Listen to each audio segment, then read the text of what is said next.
for telling us about your research interest as well. Now, I would like to invite our mentor, Gipoliano, to please introduce himself to the research fellows. Over to you, Gipoliano. Hi, good morning, everybody. My name is Gipoliano. I'm originally from Brazil, and currently I am at the University of Chicago pursuing postdoctoral studies, working with neuroblastoma, which is a pediatric cancer. So I should just share my slides now? Yes, you can. Okay. I have to make it a co-host for that. How many minutes do I have for this presentation? Maybe 5 to 10 minutes, so not very long. Okay, so I will go to the core of this. So I already introduced myself. I work with epigenetics, and you can understand that epigenetics as modifications of the chromatin structure that control gene accessibility and expression. And there are these several levels of control in the basically in the genetic sequence. So you have the cell and the nucleus, and then there are several regions in the unidimensional sequence of the DNA that control expression. But basically, we understand epigenetics as modifications in DNA and histones that control gene expression. And particularly, I work with one particular DNA modification, the covalent cytosine modification in DNA, that's called 5-hydroxymethyl cytosine. So this modification here with a hydroxyl group in the methyl regions of the DNA. Why we want to use bioinformatics for epigenetics? Because there are just too many regions. The human genome sequence is just very big, so we really need bioinformatic methods to access the information. So I said that I work with neuroblastoma, which is a complex disease that originates in the central nervous system, particularly in the sympathetic ganglia and the adrenal medulla. Really, the concept that I would like to bring here is the idea that as a research project involving, in my case, neuroblastoma, allows an interdisciplinary real-world problem solving. In my case, I particularly work with MDs, biochemists, informaticians, statisticians, chemists, and physicists. And so working with a project basically allows you to have this contact with just many areas and many different positions, many different areas of science. And I think this is a very important experience to have. I'll skip this a little bit, but basically neuroblastoma has two different cell populations. One is the adrenergic, which is basically a cell population that is differentiated, whereas the other population is called the mesenchymal cell type, which is basically stem cells, which are non-differentiated. These differentiated cells, the adrenergic cells, they are killed by chemotherapy. The mesenchymal cells cannot be targeted by chemotherapy, but they are enriched in disease progression. So they basically allow disease to become resistant to chemotherapy. The key point is that mesenchymal cells can be differentiated into adrenergic cells. So the goal of my research is to identify tumors that have high levels of mesenchymal cells so that we can differentiate them and basically make them therapeutically targetable by chemotherapy. So this is one method for achieving that goal. Basically, this is a hierarchical clustering. It's a machine learning method for classifying the cells, dividing the cells between mesenchymal cells and adrenergic cells. And we want to apply these methods in one technology called liquid biopsy, which is basically isolating blood from the patient and then sequencing these epigenetic markers, because we think that in this sample we can differentiate the adrenergic and the mesenchymal markers and then tell whether the tumor that a patient carry is more a mesenchymal or adrenergic tumor. So I think it's really, really important to be resilient to start a bioinformatics project bioinformatics is just like any other task in this life, such as running a marathon. Nobody is born with the capability to run this long distance, but we all have the potential. So this is a foot after foot, everyday exercise that requires discipline. Anyone can do it, provided that they see themselves enjoying the experience or the reward that is associated with the project. So in conclusion, basically, we think that bioinformatics and genomics have a great potential to impact medicine. In neuroblastoma particularly, this is seen by the classification of these mesenchymal and adrenergic cells. And I think that the future of personalized medicine is constructed through the involvement of young scientists in bioinformatics, as I said, step after step and one day at a time, basically. Thank you so much. I will take questions if you guys have any questions for me. So actually, I have a question. Why did you specifically get interested in this project? In neuroblastoma? Yes. Because I was interested in applying machine learning and artificial intelligence in genomics, because as I said, during my PhD studies, I realized that there were lots and lots of data that were generated in the genomics field, and bioinformatics is the field that can leverage and use all of the information that has been generated in the past few years in the genomic fields and really develop techniques or therapeutics or products that can benefit the human society in general. And neuroblastoma is really interesting because it's a pediatric cancer, so it has a great potential to impact positively the lives of children, basically. Thank you. Yeah, does anyone else have any questions?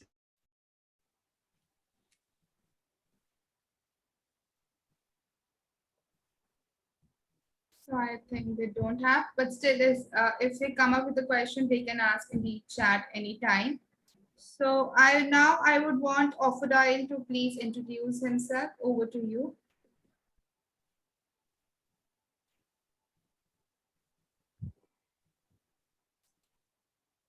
Offodile Imiachi Chokuri, you can unmute yourself. Yes, please. Thank you so much. All right. Good evening. I'm Offodile Imiachi Chokuri. Okay. I'm a med lab scientist. I'm Offodile Imiachi Chokuri, a med lab scientist. I'm from Nigeria with special interest in infectious diseases and bioinformatics. So basically, I joined this project to, develop my tools for research into infectious diseases. Thank you.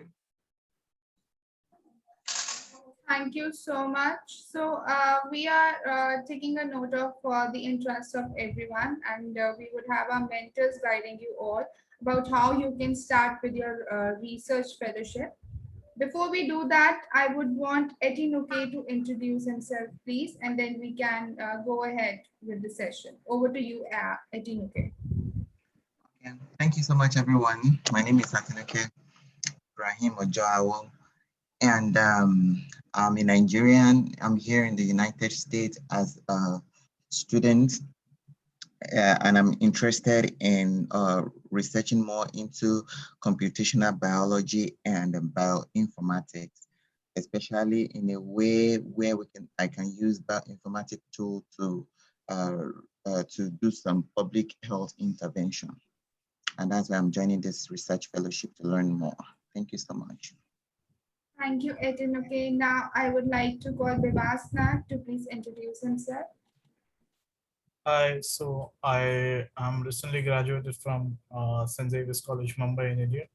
I'm an incoming graduate student at Data Institute of Fundamental Research, where I will be joining a developmental neuroscience lab. So in that lab, they have wet lab techniques and various transcriptomics techniques. As our mentor says, there are a lot of ChIP-seq data that we need to analyze, and I'm an incoming student, master student over there. So via this research fellowship, I want to learn the techniques which will help me to improve my skills and work in the lab more efficiently. Thank you. Thank you so much, Vibhas. It's really good to have you all here today, and it was nice to hear to your research interests as well. Now, I would like to pass it on to Ilya so that he can talk more about the program. Over to you, Ilya. All right, thank you, Sonalika. And it was great to see all of you. I'm gonna also share my screen. So because many of you are joining here for the first time, I do want to give you a brief introduction of what the program is going to be structured like so that you know what to expect. And also you know how to make the most out of this program. So the program is divided into these 3 stages. The first stage is an introduction.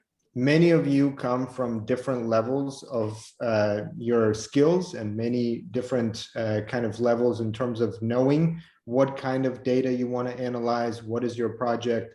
And as you go through this stage, we're hoping that you can learn how to use big data. So most of us know that big data exists out there. I think many of us have difficulties analyzing big data and understanding something meaningful using this big data. And so for that purpose, we have some big data analysis tools, and through the coursework, you'll get a chance to get to know how to use them.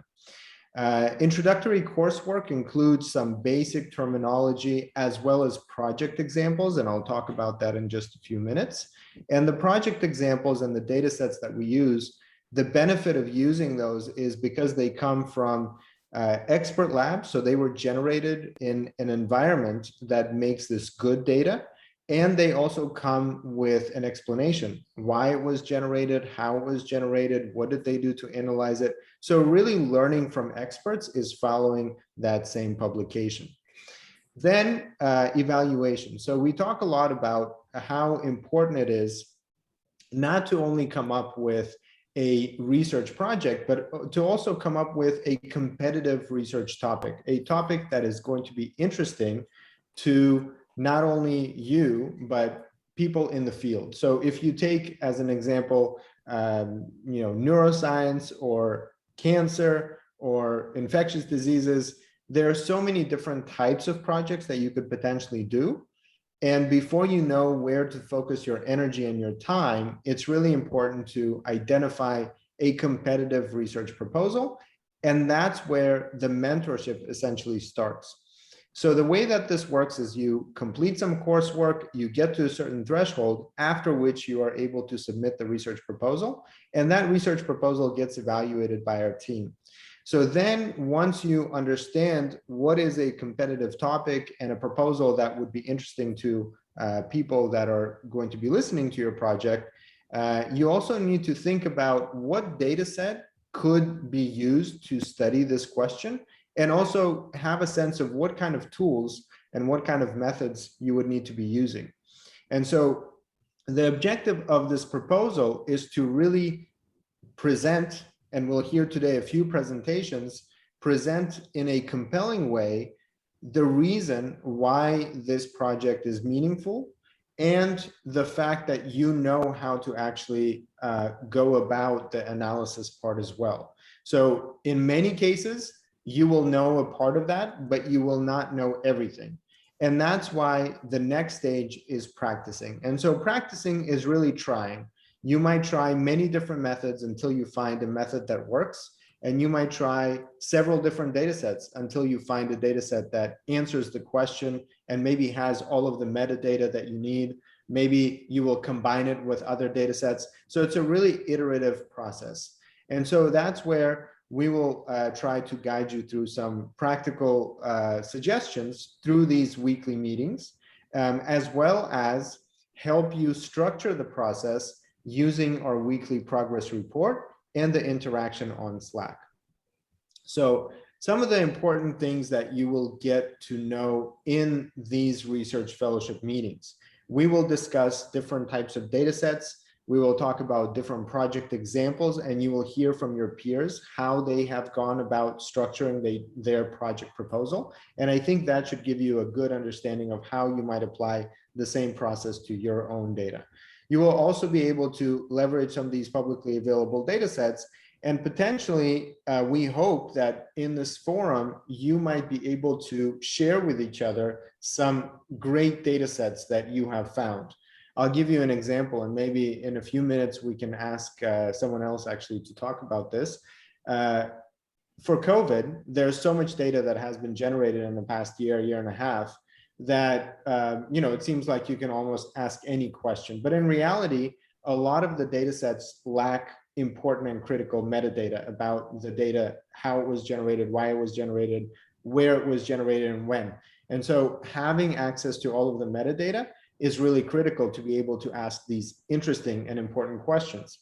So finding that data set is not easy.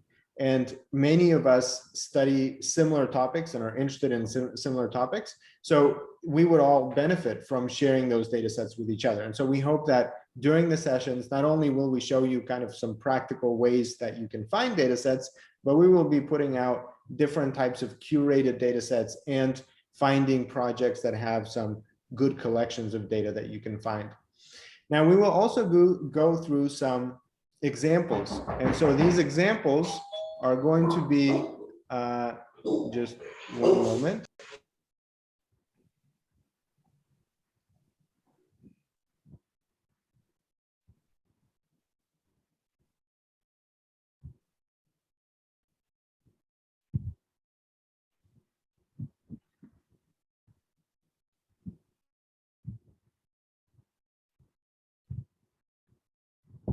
So till Ilya is coming, I just wanted to know whether all the research fellows have filled in the weekly report form or not. If yes, please tell me in the chat. And if not, then please update your form.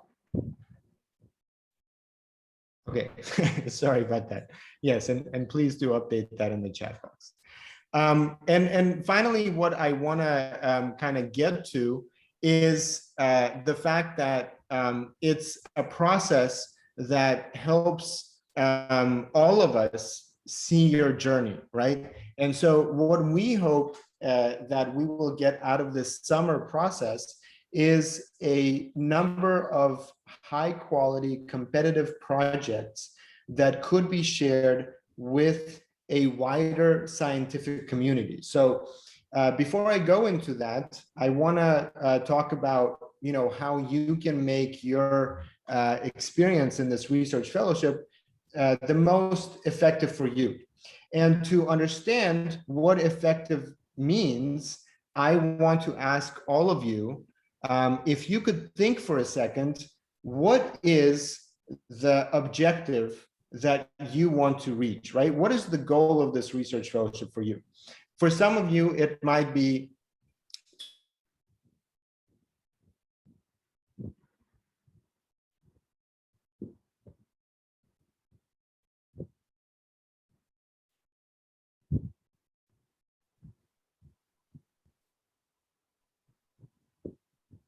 Ilya, just you get disconnected or something like that, I guess.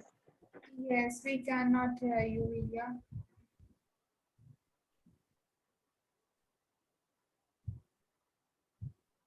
Okay, so Sonalika, maybe you can ask. Yes. Yeah. Let's go ahead then. So Dhruv, are you ready with your presentation? I am giving you the access to do so. Sorry, Sonalika, I just have to interrupt you before Dhruv's session, so I need to introduce myself. Yeah. Yes, ma'am, sure. So yes, ma'am, Dr. Harpreet, please introduce yourself. She's our program mentor and also she looks after the research fellowship program. So yes, over to you, Dr. Harpreet. Okay, so hello everyone. Let me share my slide first.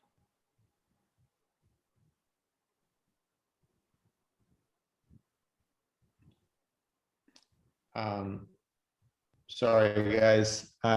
Actually, that's what the guy told me, and I just somehow missed it. He told me they're going to be turning off the electricity, but here I am back. So sorry about that. So could I ask you to share what is the reason that you are joining this fellowship and what is your objective? What do you want to get out of this? And maybe we can start with some of the newer people that introduced themselves today. So yes, Maria, can you please let us know why you are here? what objective you're looking for? Yes, I basically want to improve some technical skills that to like work in bioinformatics field in the future, and also to do a master's. And I think it's important to learn some basic skills, and also to probably make a research project that could be useful in my country or Latin America, and that could probably turn out into a paper probably in the future. Okay, thank you. And what about you, Kakshil? Well, yeah, same. I'm just relatively new to bioinformatics. So right now I just want to learn the tools necessary.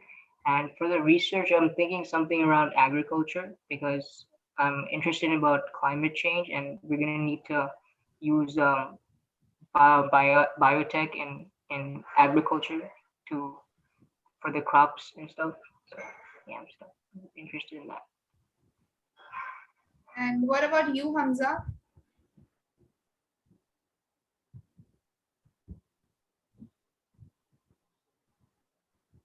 Or maybe Etinoke can tell us his objective if Hamza is not here.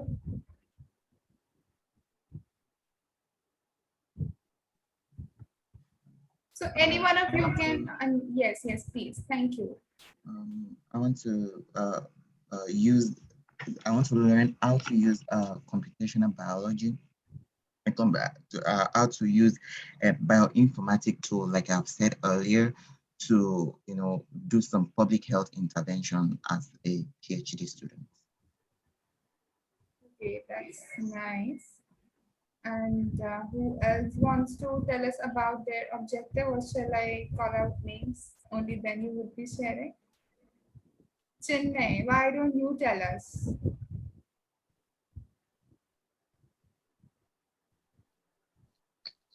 Hi, I'm mainly looking for some skill development, learning some skills in machine learning and R programming, Python. Also, I'm trying to get some information, trying to apply those skills to transcriptomics, data visualization, and the best way to do it is as a part of a research project. And so I'm currently in the middle of going through courses, and I'll try to finalize my interest of my project interest soon. Machine learning reminds me that we have the program ongoing, the machine learning for biomedical drug discovery one. So Chinmay, are you taking part in that as well?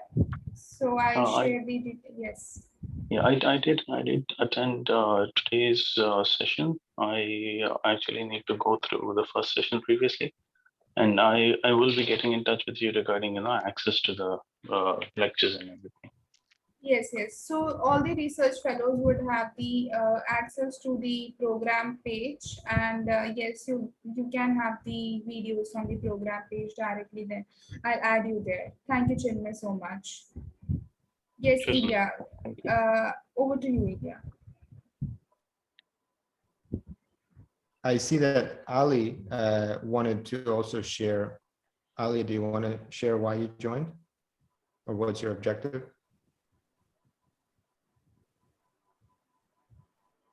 Yes, I'm now learning the whole genome sequencing by ion torrent, and this in this stage I am facing a lot of problem because I'm not good at bioinformatics and don't have that much training for the data analysis, and that's why I'm facing a lot of problem how to analyze data, and how I have to visualize the data. And that's why I want to learn how that big data work, or total data analysis of SARS-CoV-2 related sequences, and I have a lot of interest in bioinformatics because I think it's a useful tool for the research, and because of being an beginner, so I searched for a lot of instructor and a lot of courses, but in this course I find something which I can understand actually, and that's why I'm trying to being the part of this fellowship. Thank you That's so all. much, Ali. So concluding it all, you all are here to learn more about bioinformatics, its tools, and then the various different sorts of things, domains, let's say the machine learning, data science, or infectious diseases. So we have a lot of courses, asynchronous course material you can go through, and also a lot of programs which are ongoing and would be coming soon. We would be introducing them to you all really very soon, so you can be a part of it and learn more. And further, our mentor would take you through how you have to go through it all. Yes. So, Ilya, would you like to add something? Yeah, so actually that's where I wanted to go next. All of you have signed up, right? And many of you have already started this process of taking the coursework. And I think that's the first important part of starting with just learning and getting data, and you can visualize the data, and you know some basic tools for analysis. And so the first thing that I want to ask you, how many of you have completed your profile? Okay, so what do I mean by a completed profile? Just like we did today with showing your video and talking a little bit about yourself, this profile that's what it's built to do. Here you can add your profile picture, you can add social media links, and that's important because if you think about your career, your research, you get to develop a network of like-minded people. And so many of us are on LinkedIn, so we'd love to connect with all of you on LinkedIn. So if you could add some of those social media links here, and you can add a little bit information about yourself so that we know who you are. Obviously, we won't be remembering all the information that you share every time. And the other thing is building up your profile. So building up your profile means that you are completing the coursework. So the way that this process will work with mentors is mentors are going to be looking at the coursework that you have completed, and they will be trying to evaluate the amount of effort that you put in to address some of the technical challenges that you are facing. So the mentor or the other research fellows really cannot do this for you. You have to do this for yourself. And so this is one place that we can go to see how much you have done, how much you have completed, what kinds of topics have you learned about, maybe what you are interested in. And so we're going to be looking to hear from you what you have learned in these weekly sessions, but also to see how much progress you're making, especially if you are interested in machine learning or you're interested in a particular data type like transcriptomic data or SARS-CoV-2. Another thing that Sonalika already mentioned is that we have ongoing programs. These programs are organized to give you a guided session following similar types of material that you will find asynchronously. So essentially, if you go through the coursework and then you need help going through some technical issue or maybe applying this to an example, this is the place where you should go, and you should find different programs if you just go to the programs tab. And we do have some very nice programs that are being organized for the whole summer. So please explore those, and you can search here for different things, and you'll find many different types of programs. Now, finally,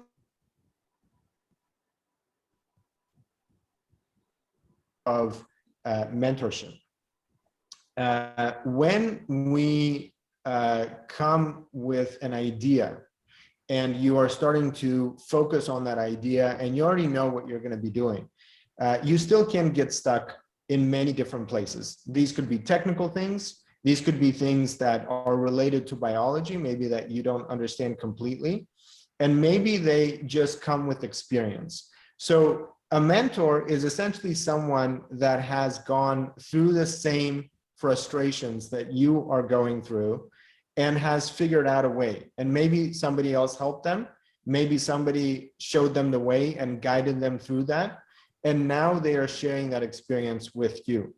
So before you come to a mentor, what's really important is to be able to share with them as much information as possible about your journey and about where you are and what exactly you're struggling with. And that starts with our weekly form that maybe Sonalika, you could share the link again here in the chat. Sure, I'll do that. Okay, and so what is the form and how to fill it out? The form is essentially a way for all of us before the meeting to understand what is it that you have done this week and where you are in this process. And so let me just share my screen again. I'll kind of show all of you. Okay, so here you will find 20 steps. And these 20 steps. Ilya, sorry to interrupt. We can't see your screen. Yes, we can now. Yeah. Okay. We can now see. Thank you. And Ilya, if you can stop your video sharing, I think there's a problem with that and it's getting lag. Yeah. Thanks. Okay. Thank you. So this program form has to be filled out before the session. So before you come to this weekly session, you have to fill this out so that we can have a little bit of time to review and understand either that you have a specific question or that you are ready to present. So these sessions, today we're talking a lot, but typically in these sessions, you will get to speak a lot more. And so if you can let us know if you have a presentation about what you have learned, or you have a presentation about your project proposal, or you have a presentation about a completed project where you need a feedback from the whole group, you need to let us know by following these steps and essentially doing it a little bit before we get to the meeting. So that's an important part here. Okay, so hopefully this clarifies a little bit the process and the way that the program works. I want to ask Dr. Harpreet Kaur, who is a mentor and really a coordinator of this whole program, to share a little bit about her background and what she has done as a part of her mentorship here in the program. And then we will pass it on to some of the research fellows that will be presenting today. Thank you, Ilya.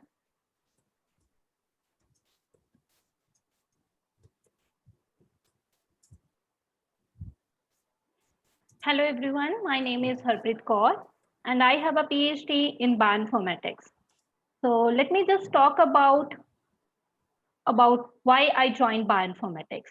So after doing my master's in molecular biology and biochemistry, I was always interested in analyzing those molecular mechanisms that are taking place in human disease conditions, specifically cancer. So thereafter, I joined PhD in bioinformatics at CSIR Institute of Microbial Technology in India in August 2015 with Professor GPS Raghava, who is one of well-known bioinformatics scientists in India and as well as across the globe. And so my PhD research area was cancer genomics, especially the liver cancer. So now let me give you some glimpse about how bioinformatics will help you to study different disease conditions, particularly liver cancer malignancy, by taking some examples from my PhD research projects.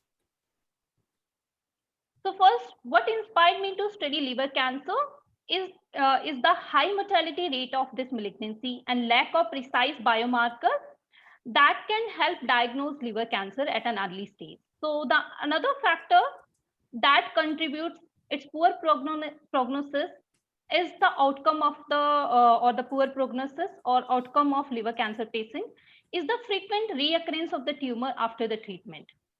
So by keeping these concerns in mind, so I have designed different research projects for my PhD work. So first, to understand what is already done in the field of liver cancer. So I went through the previous literature and collected information regarding existing biomarkers to understand what are the major limitations and advantages associated with already identified liver cancer biomarkers.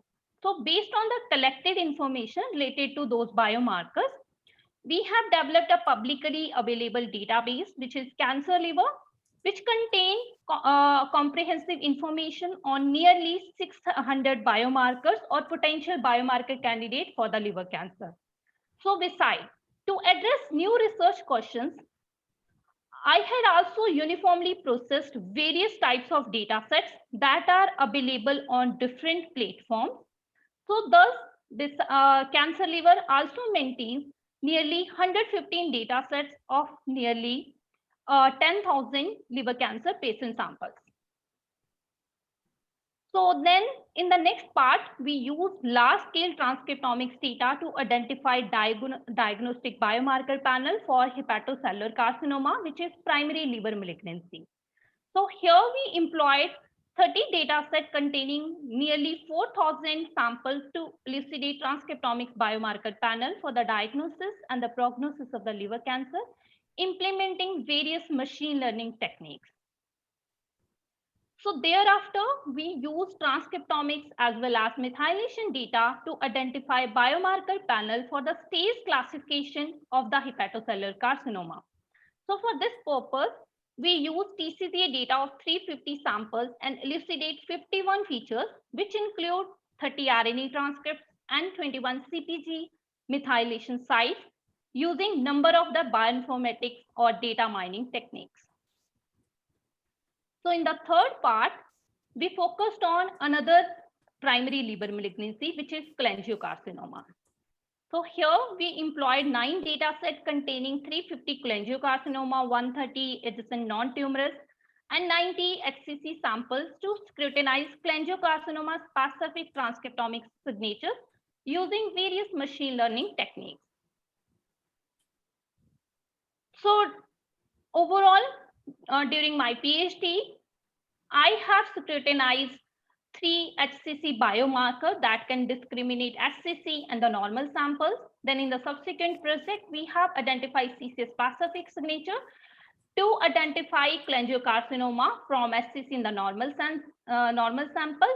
So in the subsequent part, we have also tried to identify important signature that can predict HCC at early stage. So besides, I got also opportunity to mentor MTech student during my doctoral period time.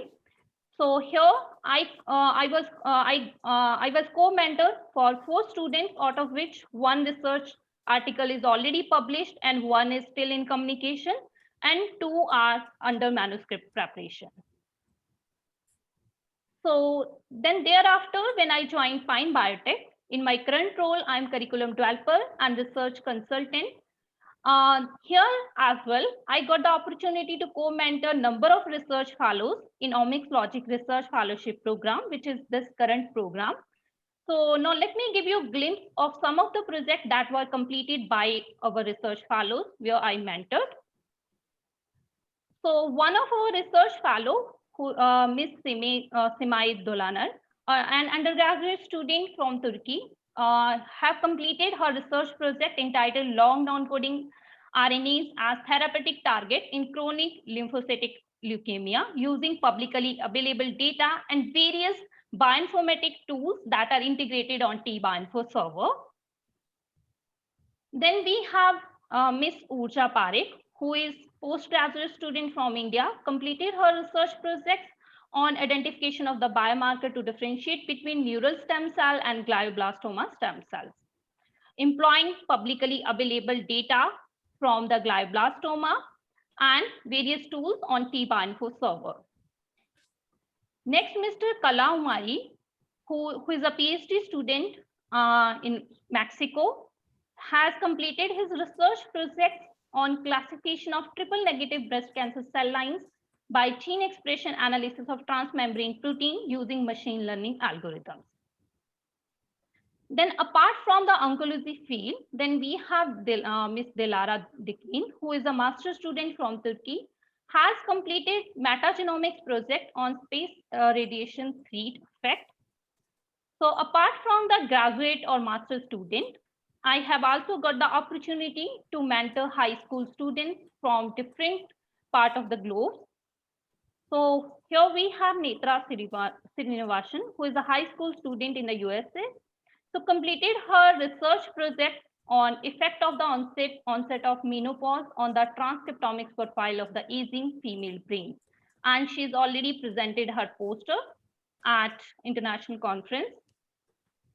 Then we have Mr. Andres, who is also a high school student at Mexico City. He's also able to complete his project on Alzheimer. So my research interest lies in the application of bioinformatics in different human health aspects. But my primary research interest is, of course, oncology or cancer genomics. Besides this oncology, I'm also currently doing research in different areas like infectious disease, neuroscience, etc. So based on my research experience, let's talk about what should be approach to design a research project. So what are the major steps that are important whenever you designing any research project? So first of all, you must frame your research problem. Then go through the literature review to understand what is already done in that particular area and try to find out what are the important research questions that still needs to be addressed, or what are drawbacks if some of the questions were already addressed. Then collect the raw data that is needed to address your research questions. So next step is pre-processing of those data sets for downstream analysis. So once you have processed data, next is you must go for exploratory data analysis to understand what are important patterns in your data. So then you must perform in-depth analysis to address your different research queries. Finally, when you have completed all the research questions, so then you can compile those results or summarize those results in the form of research report, publication, or maybe in the form of presentation for the conference. So thank you, everyone. I'm looking forward being your mentor in this program. So if you have any question, please go ahead and I will answer your question. Thank you so much, Dr. Harpreet, for letting us know about your research background and what your research area is. I hope that helped out of the research fellows know about what the specialization of Dr. Harpreet is and how they can get benefited from it. Now, moving ahead, I would want Dhruv, our research fellow, to please present his research progress. Over to you, Dhruv. Hello everyone, I hope I'm audible. Yes, you are audible. Okay, I share my screen.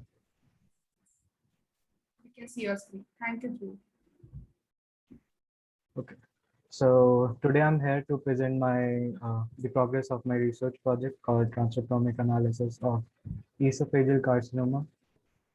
And a quick introduction, my name is Romera and I'm a graduate in medical biotechnology. So I've done my undergraduation from Amity University, Noida in India. So at present, I'm working as a research fellow at Pine Biotech.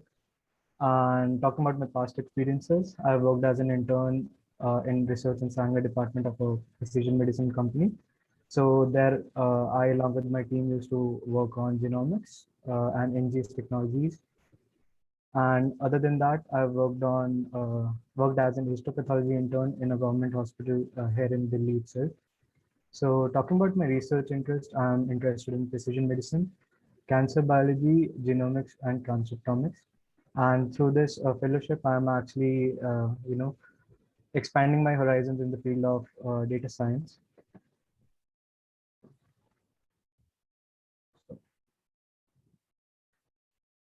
So just I'll brief about the topic. So esophagus is actually a muscular organ that connects pharynx to the stomach. And esophageal carcinoma is actually a malignant neoplasm in the esophagus that is associated with tobacco use, alcohol consumption, and deficiency of vitamin A, B3, and C. So this condition is actually associated with esophagitis, celiac disease, and GERD. So talking about the epidemiology, these figures are from the WHO cancer repository. So these figures are from year 2020. There were more than 600,000 cases of esophageal carcinoma and more than 540,000 deaths due to the same. And talking about the geographical distribution, Asian population actually reported the highest number of esophageal carcinomas. And these figures are quite surprising as it indicates, the need for new and new therapeutic, prognostic, and diagnostic approaches to treat this cancer. And that was the major, motivation for me to pursue this project. So before defining my hypothesis, I'll just describe my data set. So for this study, I've actually used the TCGA data, so which was labeled as esophageal carcinoma, and it consists of 980 samples. So there are 13 normal samples and 185 tumor samples. So talking about my hypothesis, by this research project, I want to attain two major objectives. First is to know more about the gene signatures involved in cancer progression. And second is to look for biomarkers or gene signatures associated with prognosis of the disease. So here is a analysis plan which I have followed till now. So I started with data preparation. So I actually matched the metadata with the expression data. And along with that, I took the average of the duplicate genes.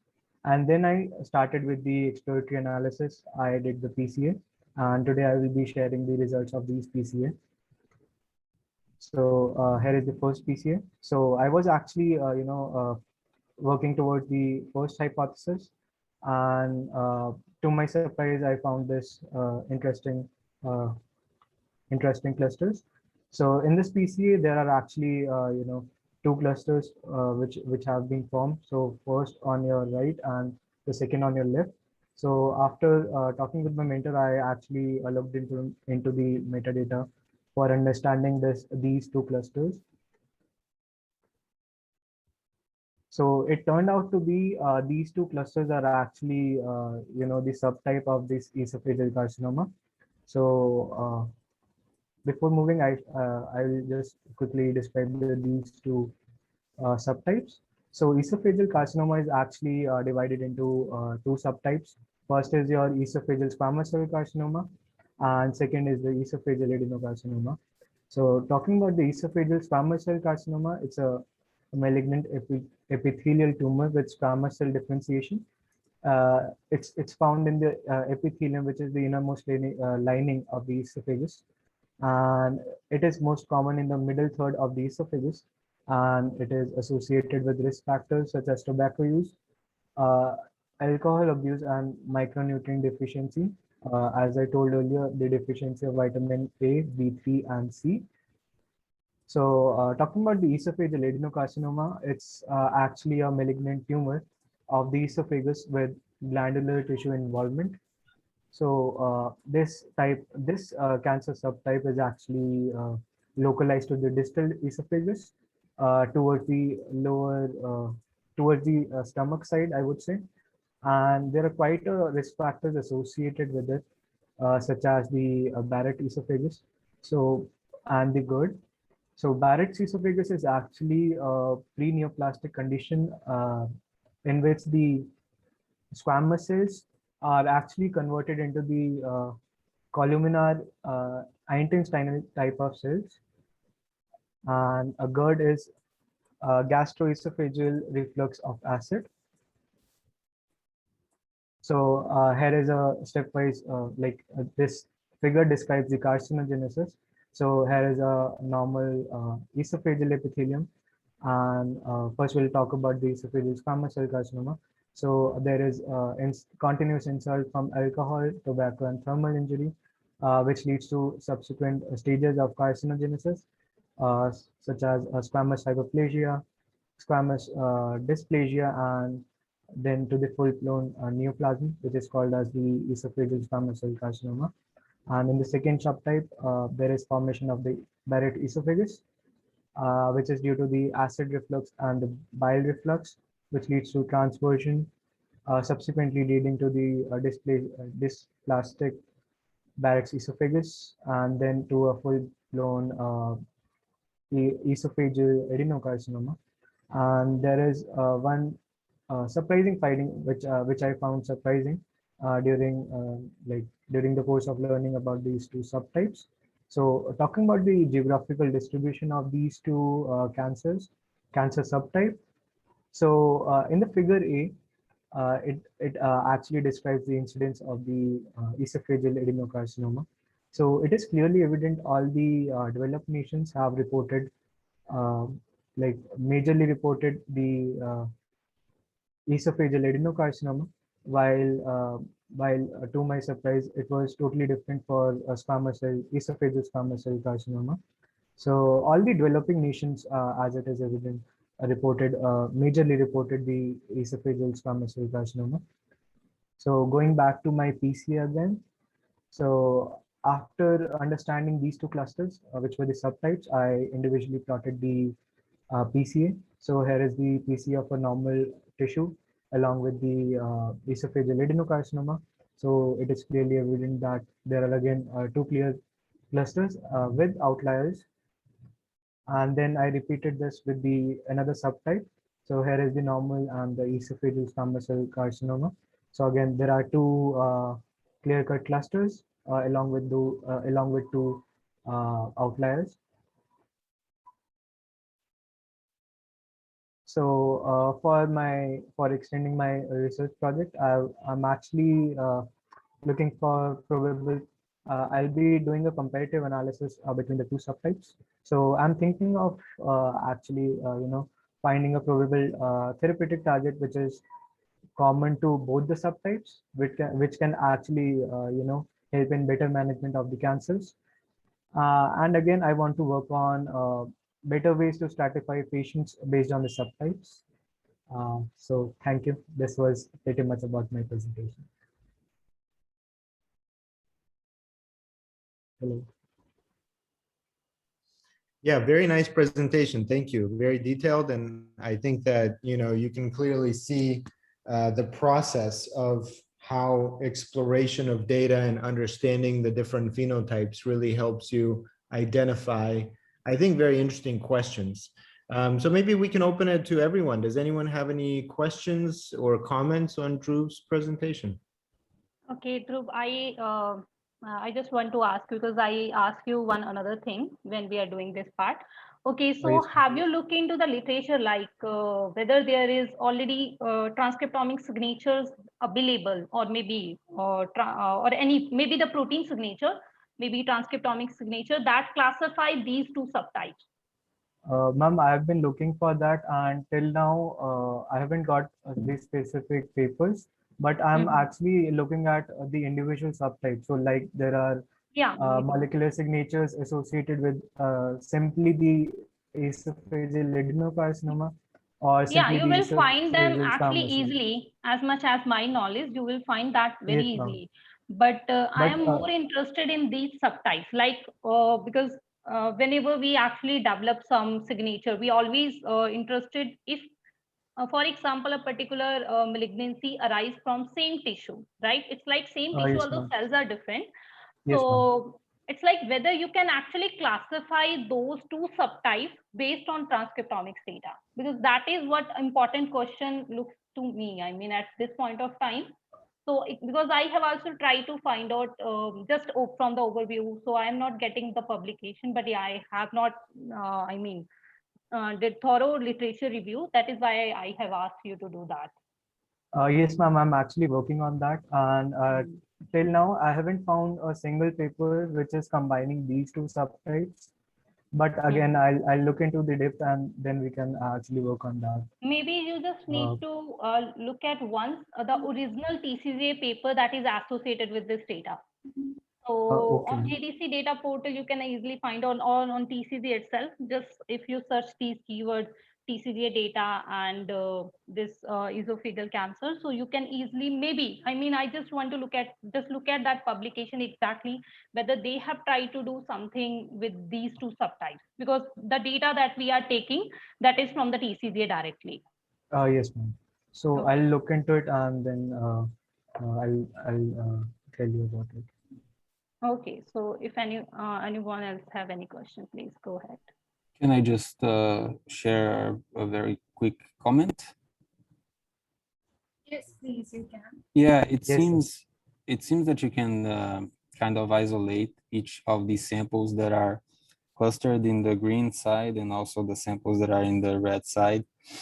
I don't know exactly which program yes, I don't know exactly which program you use to plot this, but if you use a tool called DSeq2, you can go to these tumors and then perform a differential expression analysis and get to know which genes are upregulated in the red tumors and which genes are, for instance, downregulated in the okay. green tumors, and then that those are going to be kind of signatures that you would know are associated with each of these tumor types, basically.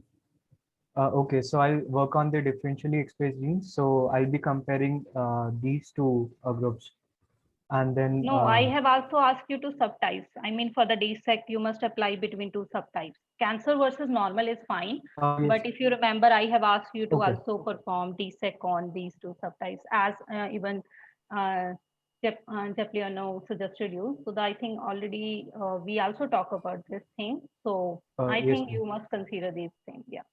Okay, ma'am. I'll definitely consider these 3 points and then I'll present in the next week.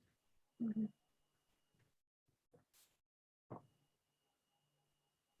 Thank Okay, you so thank you much, so much. Dhruv. Thank you. Peniel, can we have you next, please? Hello. Hi, Peniel. Yes.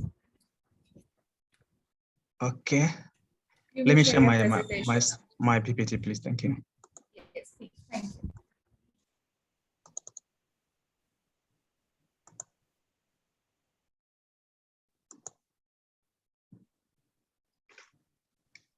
Hello, everyone. Hope I'm audible. Yes, Peniel, you are audible.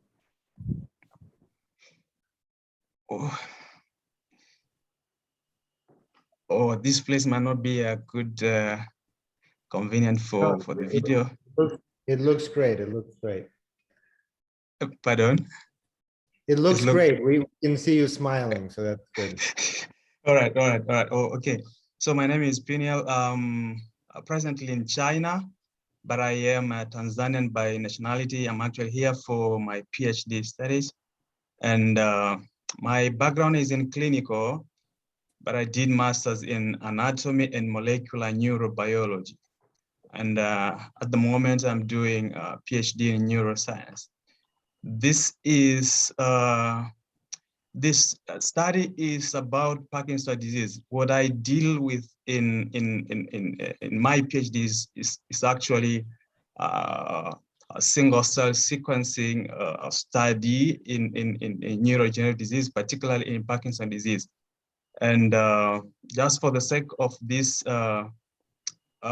fellowship, so I've come up with a topic in Parkinson's disease, and it's about levodopa, which is the drug for treatment of Parkinson's disease, but it has a side effect, which is dyskinesia.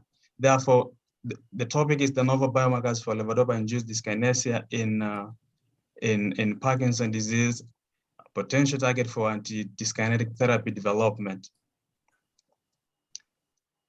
Just a minute. Okay, so PD is actually the second common neurodegenerative disease, which affects 2 to 3 old population, and perhaps it might increase in the future. And just in a nutshell, it is characterized by some features which are very common in clinics: rigidity, tremors, bradykinesia, which is slow in movement. And this was actually first developed, this was from James Parkinson, which is a scientist, it's a doctor actually, who came up with this disease. And It is called Parkinson's disease because of James Parkinson. So what is actually happening in the brain is loss of dopamine neurons in some nuclei in the brain that produce dopamine. And there is several nuclei, but most common and in the brain is putamen, cauda nucleus, and subthalamic nucleus, globus pallidus, and substantia nigra, mainly substantia nigra, and these two other nuclei. So what is happening is actually the degeneration of dopamine neurons in these nuclei. Now, it is important for me to talk about this one because this project is mainly in a pathway. There are two pathways over here, which is direct and indirect pathway. There is a pathway connected from substantia nigra to the putamen and caudus nucleus from this point to this point. And then there's another pathway connected from caudus nucleus and putamen to this point, to globus pallidus. So this is called caudate pallida, caudate putamen and pallidus. And these are the pathway which is direct pathway, is caudate nucleus and caudate putamen and substantia nigra. So at the moment, there is actually in the provision of integrated treatment for PD, a patient with this disorder, the discovery of dopamine as a neurotransmitter in the brain is deficient in Parkinson's disease patients, and its replacement with levodopa therapy has been a major revolutionary event. Now, what is happening is that despite the contemporary effect of levodopa in production of dopamine neurons, its major drawback is that it loses efficacy over time and with accompanying side effects, which is seen over here, and this is dyskinesia. So it has been reported that dyskinesia is the main drawback actually for the treatment for levodopa treatment, and many people have documented and have reported it already, and you can see in this just some of the publications. And therefore, the development of new therapy for interventions to mitigate this the risk of dyskinesia and Parkinson's disease is thus a high priority. And one cannot do that without knowing the molecular signatures that are actually causing that dyskinesia in the brain. Now, to uncover this, we have performed bioinformatics on microdata set and from a geo and identified the differentially expressed genes using Lima package.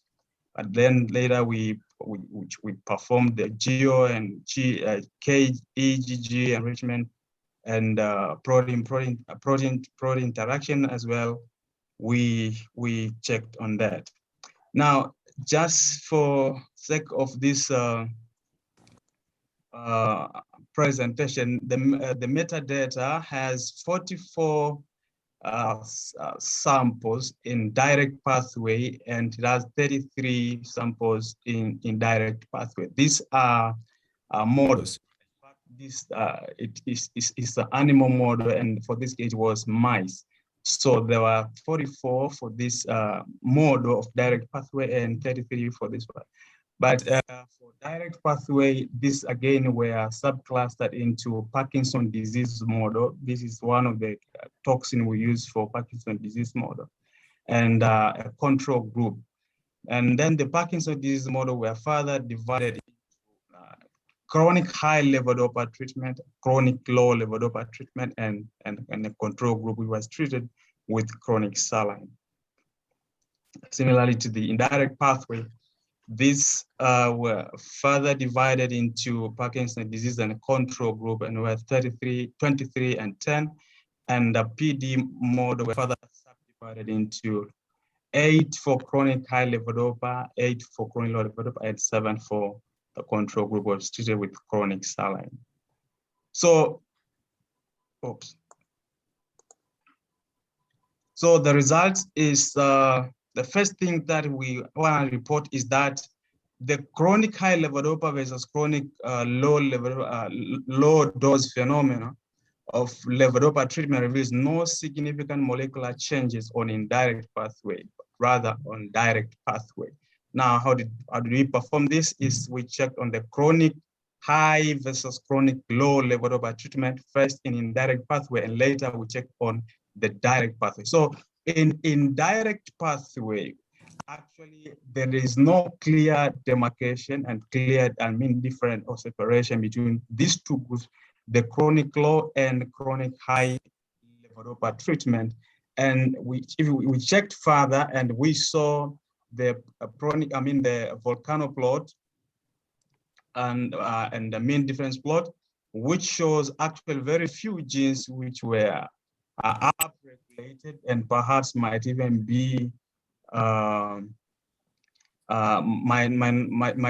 perhaps might be even more significant. But we actually checked on that genes and we only found a single gene, which is UBR3,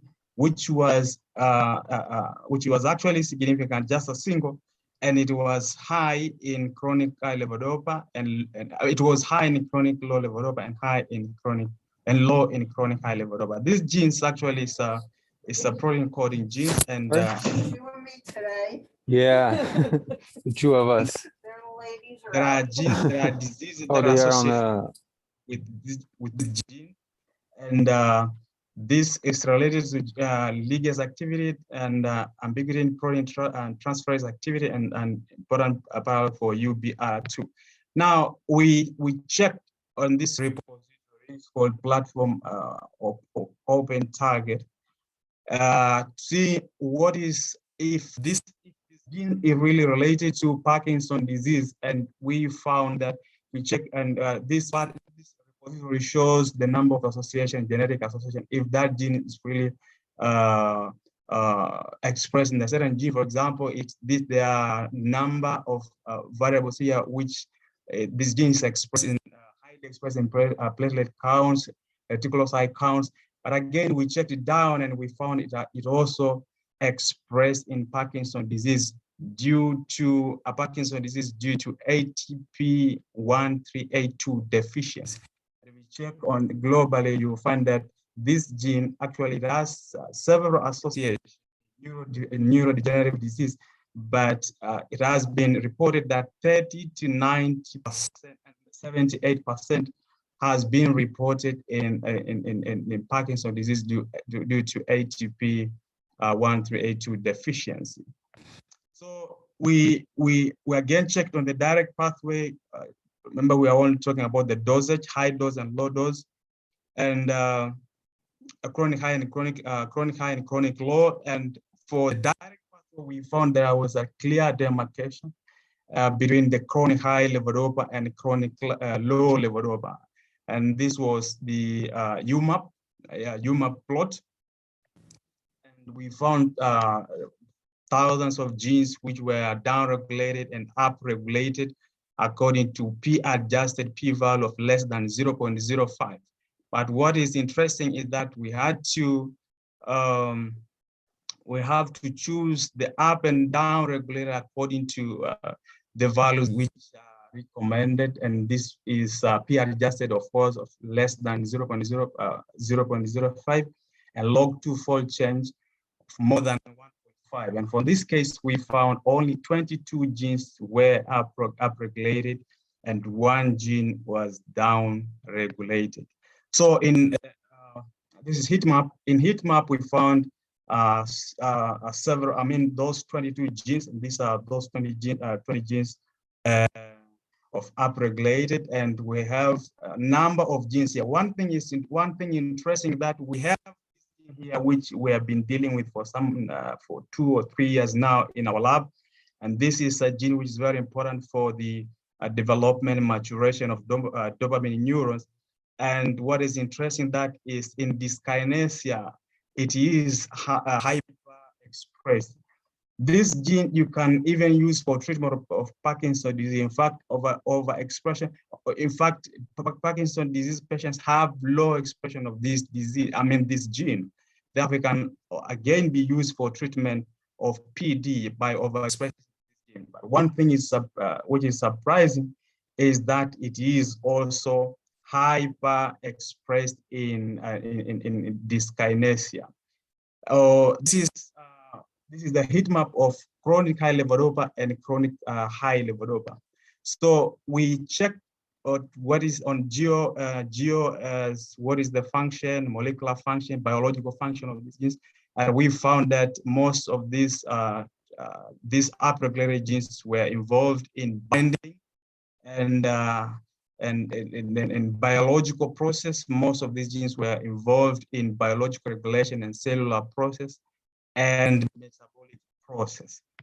But again, in cellular component, it was, we found that it is involved, these 22 genes are involved in cellular anatomical entity. Yeah, the pathway, we found that these genes, upregulated genes, they are involved mostly in TGF-beta signaling pathway.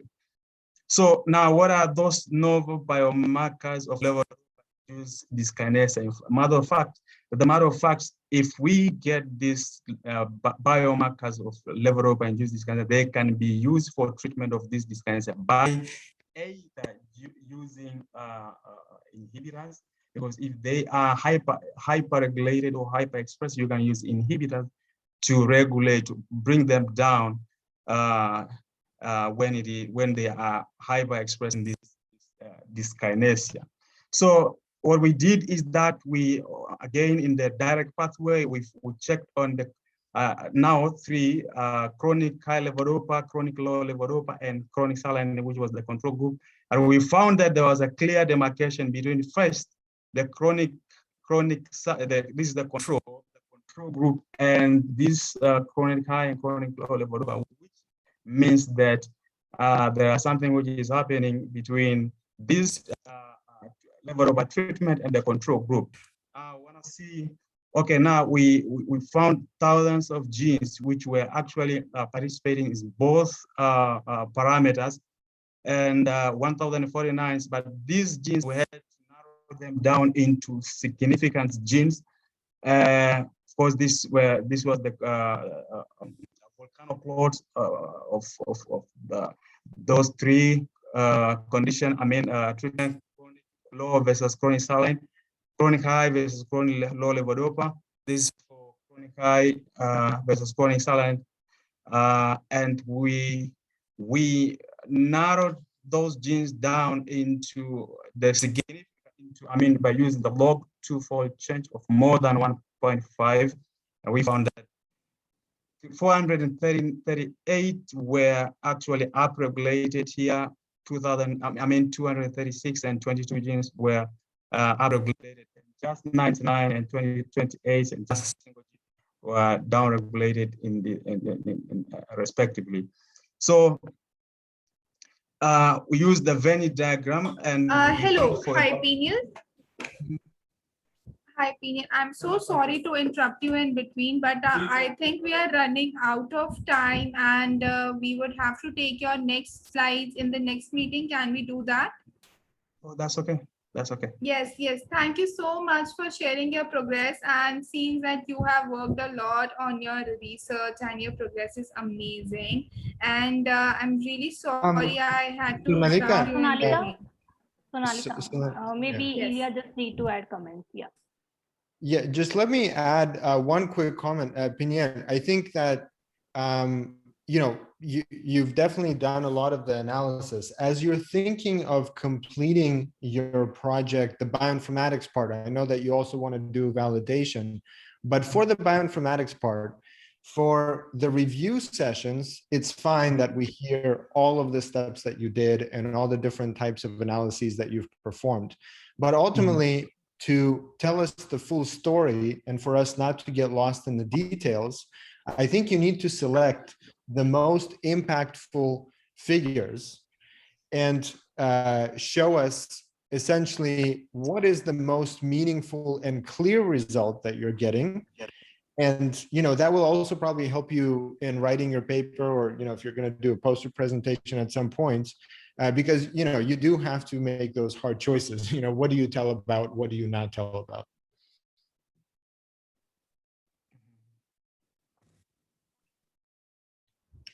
Am I supposed to respond at the moment? Oh, Or I mean, yeah, this is just a should respond? suggestion. I don't know if anyone else wants to add something to that, Harpreet, or anyone else. I think that, you know, this is kind of like a common issue that comes up. I think nice presentation only if you just make it small. I mean, just include important results or like this research scholarship. Yes, for one-on-one meeting, you can present everything because sometimes we need to look at what exactly done. But yeah, for this meeting, probably you just can make it short. Yeah. Yeah. Thank you so much, Shelia and Dr. Harpreet. Thank you so much, Peniel. And we'll get back to your research work maybe in the next meeting, or we can have a one-on-one session as well. You seem to get saddened about it, Peniel. You need not feel bad about it. It's just that we have a lot of research fellows to talk to and see their progress. And for us to cover all of that in a limited time frame is a challenge. That's why I had to interrupt. Okay, so Dr. Harpreet, do we have some? We had Rajneesh as well to present. And I think but we can ask them for maybe session meeting instead of yes, this. ma'am. Yeah. Yes, ma'am. So Rajneesh, we'll take your presentation in your batch meeting. And for today's meeting, I would like to end it here. And if anyone else wants to add a comment, they can. Yeah, hello everyone. I do have something to add. Good evening, Dr. Mohit. Yes, please. So it was great to see the mentors presenting today and really loved the way some of the presentation went about. So especially Gipo Liano, if I'm pronouncing your name correctly, you can That's correct me. correct. Yeah, Yeah. that's, you may call Okay, me yeah. Gio if it's easier. Yeah, Geo. Okay, that's great. Okay, so yeah, that I mean, it was nice. So really like that. So for today, to end this, I mean, conclude this. I mean, what we were trying to say, and one of the things that I wanted to address before we all started, but I missed the chance and opportunity about that. That many of the bioinformatics analysis and many students that I've interacted with, they kind of think bioinformatics to be a separate domain from other scientific areas of research, like they separate it from plant biology or from agriculture and from maybe cancer. They don't think about like how bioinformatics is now changed and is now being applied to all of these research areas. So here is an opportunity to work on any of the areas that you love to work on. You have been working on, maybe hearing things about some of the specific interests that has developed over time and we don't know about it. So different ideas from different research interns here is one of the objective to go about and to like, you know, so that we can help you out with that. And second thing that I wanted to say is that we would be looking forward for your progress through your profile. So we'll be always looking out there. One thing there I wanted to add is that many time what happens is that many of our collaborators are also like are running companies or universities and all of that. So they reach out to us and they ask us if you have some interesting students would want to work with us either as an intern or a full-time participant or like a job opportunity. So in that case, we kind of share profiles. So the educational profile on the Learn platform is very important there. It makes sense because there you can see someone's progress and like get an overview from the links and all. We will also be sharing a detailed profile document where you can tell a little bit more about yourself, that we can also like you that we can will be using to share with the recruiter based on their interests. So those are some of the opportunities that I wanted to tell you about. And other than that, there is a really interesting session that is upcoming. So it's on space astrobiology. So it's an astrobiology session, which would be on 17th June. So you all are invited. So it's a Psiomics session, and many of you are already part of the club. So we'd love to invite you for this session. In this session, there will be presentations by Dilara. You already have heard about Dilara's project by Dr. Harpreet. And there will be a presentation by Ruthvi that is something about literature review. So many of you might have been like, starting your project and would require to go through the literature review part. And it's very important and plays a really tremendous role in all of this bioinformatics analysis that we are trying to do. So this will be also covered in the session. And then we have our research fellow from 2019, Shubhrajit Burua, and he has been working with several organizations. He has a keen interest on astrobiology and is now also working with an organization called Space Nova, and also have done analysis with us on research fellowship on liver cancer project. So he'll be talking about his research experience and career suggestions on astrobiology. So we'll be looking forward for all of you to maybe join these sessions and reach out to us with all of the questions that you have had for the next step of analysis. That might be also from the Learn platform that you're going through. You're completing some of the coursework, some of the data types that you're interested in. You can complete genomics, you can complete transcriptomics, epigenomics, machine learning. All of those research technologies are available to you. So it depends on your interest. If you have those kind of applications, we'll be really happy to help you with integrating data as well. So that is what I wanted to add for today's meeting. It was nice to see you all and meet with you all who have joined for the first time, and we'll look forward for interacting with you throughout the week. So please feel free to ping us on the Slack channel. So we see there is a less activity on the Slack channel, so we are expecting you to be more interactive there, because it's really easy. You can put it on your phone and just typing messages. You can put your questions out there. You will find the links, and you can it's kind of simple. Yeah, that's what I wanted to say. And now I'll just pass it on to Sonalika to end the session. Thank you. Thank you so much, Dr. Mohit, for sharing all the information. And thank you so much, everyone, for being a part of today's meeting.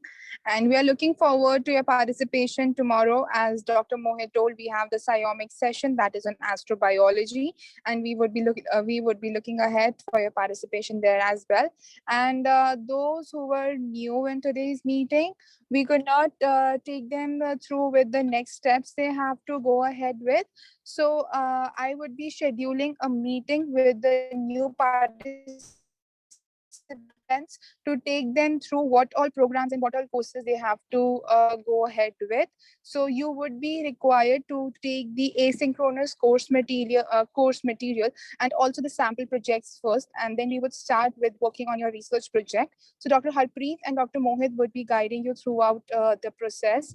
I would be mailing you the details soon, and then we can go ahead with your fellowship program ahead. And if you have any doubts, you can anytime mail me at marketing@pine.bio, and I'll be there to help you out with any of the problems you face. And also those who have joined the research fellowship meeting, I've already given you the access to all the content on the OmicsLogic Learn portal. So you can just go on the portal and explore the courses and project samples we have. And yes, you can start with it based on your research interest. And then we have the meeting. We'll share how we go further about it. So Nalika, let me jump in here. Ali, Yes, are you still on? Ali Hassan? Yeah, I'm still on. Okay, great. There's a lot of echo. Really sorry for my interruption. No problem. I wanted to mention, you were talking about sequencing SARS-CoV-2. Harpreet, first of all, could be a great help in showing you some examples of visualization and analysis that you can start with, but also we have an online course. So maybe you could complete that course and let us know so we can discuss specifically what you're trying to do. Okay, sure, I will do that. Okay. And I also wanted to ask Adekunle and Hamza, I think maybe is still here. Adekunle, are you still here? Yes, I'm here. Okay, so Adekunle, I don't know if it makes sense to connect with others here that are from Nigeria and separately trying to coordinate a session for the Nigerian participants to see if there's some overlap in interest. Hamza has left, but I did want to mention that we have an ongoing project on malaria, COVID, cytokine storm, and immunity. So maybe this is something that we can speak about there. And we wanted to invite, we have a group of students from Ghana that are working on malaria related projects. So maybe we could invite them and the people here that are from Nigeria to have one African group and discuss all the, hear those presentations, understand what they have done, hear about the interests of your group, something like that. It's okay, that'll be fine. It will be good to connect with the Ghanaian team and see what they've done. And I'm pretty sure that we equally guide some of the new research fellows that are joining this program in terms of being able to formulate their projects or readily join existing projects so as to continue with that. So we'll look forward to that session if it can happen, please. Okay, so everyone here that is from Nigeria or Africa, I put in Africa@PineBio. That's the email address for Adekunle and his team. So maybe you could connect with them and just coordinate a time. Typically, with a group from Ghana, we meet on Fridays. But depending on what works with you, we can discuss after the meeting. It's okay. I will try and coordinate with the team here and then see when we can schedule that. Okay, great. Maybe you could share your details with those that are here just so that they know how to reach you. Okay, so yes, you can reach me via Africa@Pine.Bio, but I would like to leave my personal email also to guide maybe a direct interaction. Or perhaps phone number, if that would be okay too, for WhatsApp connection. Yep, sure. So I will drop that in the chat box. And also you can just put that in the Slack channel actually, because we're going to leave the meeting now and I don't know if everybody's going to have a chance to get that. Okay. All right, great. Thank you. Great to meet everybody who's new. Thank you very much. Thank you.